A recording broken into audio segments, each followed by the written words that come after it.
Amnesty International wants a thorough investigation into the shooting and killing of a pregnant woman in northern Mozambique. Footage shows the woman being shot by several men in military uniform.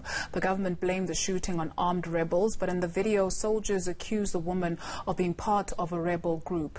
David Matsinhe from Amnesty International joins us via Skype now from Pretoria for more on this. So thank you very much, David, for joining us. You have called for a thorough investigation on the part of the Mozambican government since this happened about a week ago. Have you heard anything? Thank you, Dudu. Absolutely, we are calling for an investigation because this is not the first time we have seen incidents like this filmed and shared all over the social media. The government has responded not directly to us, but through the media, to basically deny that it's members of the armed forces of Mozambique that have committed this. But what we are saying is, if we want to clear all the questions and doubts and clouds over who actually is responsible for these atrocities, an independent, open and transparent investigation is required. That is will only be beneficial also for the Mozambican government. Do you get a sense that there is some urgency on the part of government to deal with the situation? This happened in Cabo Delgado, and we know that is a very volatile region. Do you feel like people there have been left to their own, struggles, or there's somebody and some help coming for them? We have heard testimonies, we have heard videos and communication with people in Cabo Delgado who are telling us that they have two problems with them. One is that they have to run for their lives from the attackers, the insurgents, who are burning villages and decapitating people. But also they say they have to run for their lives from the police and the army of the Mozambican government. So this is a serious problem, and we have a huge humanitarian problem that is not receiving enough attention. So more than 300,000 people have been internally displaced, and they are in need of food, water, housing, education, sanitation, and all those basic necessities. And this is also something that we are calling upon the Mozambican government to address, as well as the international community to address this particular issue, the most urgent. Unfortunately, the situation has been left to go on for quite a long time.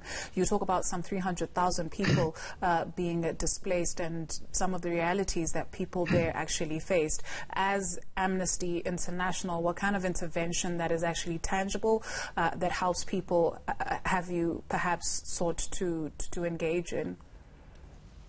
Well, the most intangible thing, the most immediate that can be done is to look after the people. We are talking about women and children that are suffering. They are hungry. They have no place to live. This is very serious. Children are not receiving any education. There is no health care, being provided to these people.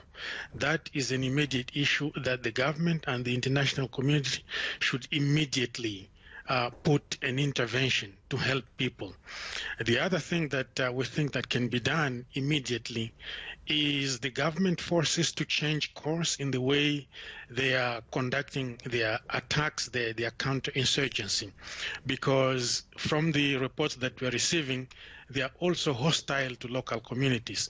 That is something that can be changed immediately. From the work that you do, what do you perceive is behind this instability in that gas-rich region? Well, it's a very complex cocktail of situations. It's a confluence of events. You know that Cabo Delgado has been isolated for such a long time, since independence. There has not been much development there. There has not been much effective administration to provide services such as education, health, housing, water and sanitation, telecommunication systems. We've also had the problem of underdevelopment. The infrastructure and bridges have not been constructed. The only thing that people have been using, so these old infrastructures, built in the colonial era. However, there was a discovery of natural resources, including graphite, rubies, gas. But in the process of expropriation of land to make room for these mining companies, people have been treated unjustly. People have no land anymore to produce food, for access to water. So there's a great deal of dissatisfaction and disaffection with the current political situation in Mozambique. And this is part of the whole host of issues that are provoking this problem. These are real grievances that must be addressed, not through violence, but through dialogue and through economic and social development in the area. You talk about intervention perhaps also coming from the international community, but what of the community right here at home on the continent? Any intervention where the situation is concerned coming through? Unfortunately, we have not seen any signs that the SADC Secretariat is going to intervene, or the African Union. In our experience, looking at what's happening, we have seen a great deal of indifference, a great deal of detachment with what's happening in Cabo Delgado.